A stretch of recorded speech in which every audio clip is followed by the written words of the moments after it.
Tercer video y video final de cómo leer el Real Book en un mes o menos. Este video lo voy a separar en tres partes. La primera parte vamos a ver la diferencia entre el Real Book de jazz y el Real Book de R&B. En segunda parte vamos a ver los conceptos de amplitud y profundidad. Y tercera parte vamos a trabajar o vamos a hacer una pequeña conclusión. O yo voy a hacer una pequeña conclusión. Antes de empezar con el primer punto, vamos a una aclaración del Real Book original, digamos, porque en el video anterior yo mostraba a veces la quinta edición y a veces la sexta edición. Definamos esto. Recién a partir del año 2005 apareció la sexta edición, por lo tanto cualquiera que haya estudiado el Real Book antes del 2005 probablemente haya estudiado con la quinta edición, como fue mi caso. Por lo tanto, para mí, como el original o el más usado, justamente es el de la quinta edición.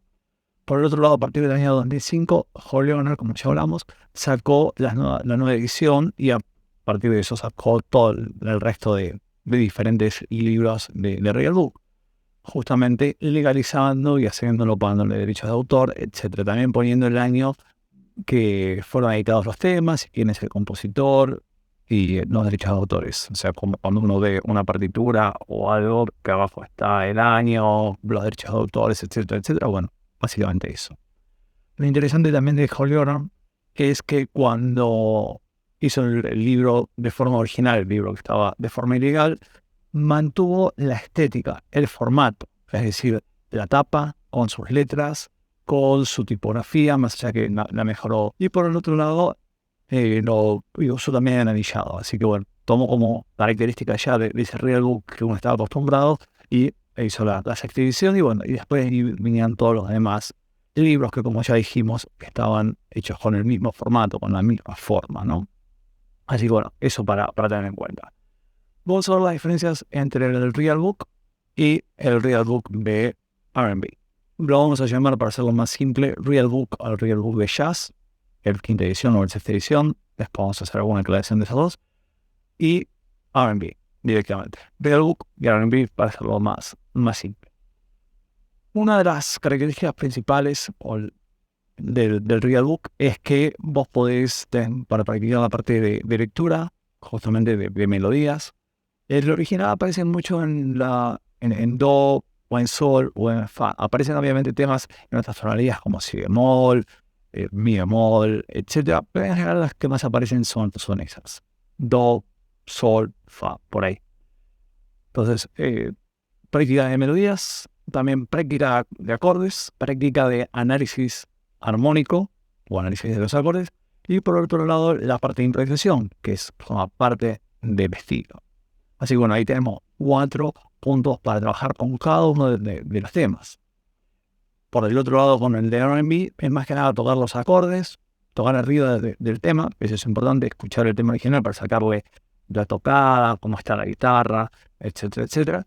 Y así que no es tanto de lectura de melodías ni de acordes, no sé si que sí hay que leer acordes, pero son como muy simples, a diferencia de el Real Book, que tenés un montón de acordes, un montón de acordes diferentes, etcétera. En el de R&B son más que nada mayores, algún dominante, algún menor 7, y después con respecto a los estilos, ¿no? Pero es como mucho más simple. Pero lo bueno que tiene el R&B Real Book es que es más parecido a una partitura que vas a encontrar cuando vayas a trabajar fuera de jazz, ¿no? O sea, tenés que tocar un tema pop, o te dan un tema, te dicen, bueno, tenés que grabar este tema, o tenés que tocar este tema en vivo y te dan la partitura. Bueno, lo que vas a leer es mucho más parecido a lo que se asemeja al trabajo. Tal vez te dicen, bueno, pop, te dan 4 compases y te dicen el acorde de Do, de Re, de Fa y de Sol. Y bueno, vos tenés que buscar a ver cómo eso suena dentro del estilo, dentro de lo que está sonando, cómo vas a hacer que tu instrumento entre dentro de esa composición. Y por otro lado, otra de las cosas que tiene de bueno es que las melodías que tienen son muy parecidas a lo que uno tiene que tocar, porque son básicamente cosas que se han tocado, pero no son lecturas de melodías que son mucho tiempo como en la Real Book, sino que como que son fragmentos, o son riffs, o son leads, o son tutis, ¿no? O sea, con toda la banda también hay muchas cuestiones rítmicas. Tal vez no tenés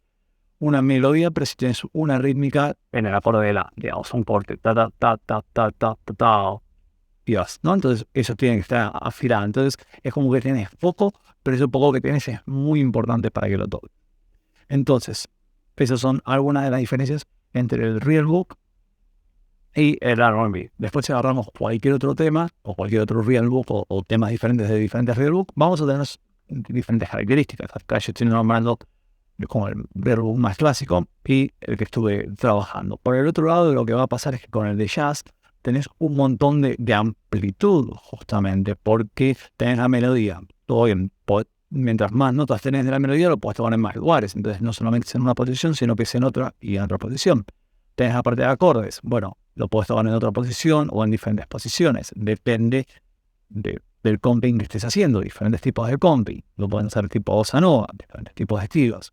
Y por el otro lado tenés la improvisación, lo cual se abre un abanico enorme de posibilidades con respecto al Real Book. Así que siempre el Real Book, en principio, va a tener, como vas a tardar más en leerlo o más en pasarlo. Y ahí vamos al segundo punto, que es el concepto de amplitud y profundidad. Depende de cuánto tiempo vos le quieras dedicar a cada tema o qué tan profundo quieras ir, bueno, menos vas a poder hacer, porque si yo quiero dedicarle a estudiar 3 cosas en un día y esas 3 cosas me llevan 3 horas, bueno, estar 9 horas tocando. En cambio, si quiero dedicarle 20 minutos a diferentes tópicos, bueno, tengo un montón de tiempo más. En 1 hora puedo hacer 3 tópicos y bueno, si tengo 10 horas voy a hacer 30 tópicos diferentes, a diferencia del otro. ¿Cuál es el mejor sistema? Depende. Pensemos, por ejemplo, cuando tenemos que estudiar por un examen. ¿Qué es aconsejable? Bueno, cuando empieza la materia, empezamos a estudiar 10 minutos un día, 10 minutos otro. Tal vez el fin de semana, si no estudié mucho, estudio media hora, 1 hora. Estudio 15 minutos antes de la materia y 15 minutos para tener idea de la materia que estoy cursando, y para hacer preguntas y para avanzar en el tema. Y después 15 minutos o 20 minutos a la noche, antes de irme a dormir, repasar el material que vi. Entonces, eso es como que voy haciendo despacito, voy haciendo como amplitud. Y la profundidad en general la hace uno cuando no estudió demasiado y tiene que entregar un trabajo y el último fin de semana se pasó 6 horas estudiando o trabajando o haciendo el trabajo práctico. Entonces ahí hay una diferencia bastante fácil y de vida cotidiana de lo que es amplitud y lo que es profundidad.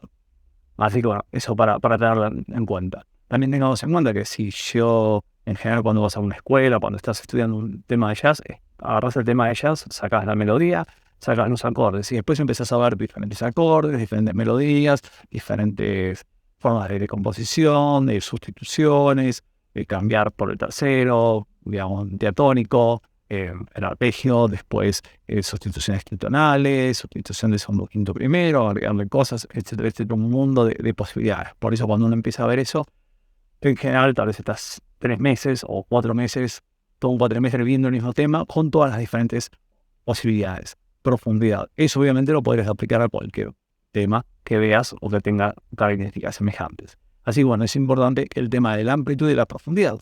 También eso lo trabajamos en el primer video de la serie, donde vimos cómo leerlo, ¿no? O sea, cuánto tiempo querés dedicarle, cuánto tiempo podés. Lo aconsejable es justamente un poco cada día.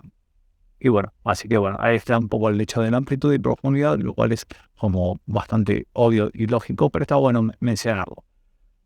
Ahora sí, pasemos al tercer punto, que es el punto de conclusiones. Conclusiones, la verdad que estuvo buenísimo hacerlo. Lo pude resolver en tiempo y forma. Yo me había puesto a hacerlo en 5 semanas, por el formato que elegí también, porque era más cómodo para los números.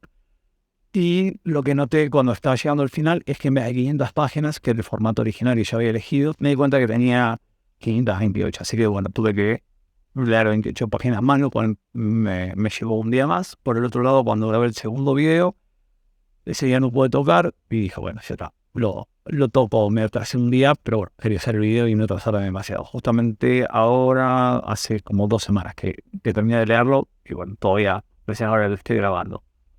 Así que bueno, como experiencia está súper interesante, proponerse algo y tocarlo y hacerlo y ver cómo uno se organiza. Eso está buenísimo, tener una meta definida, porque eso te ordena también el trabajo, el estudio.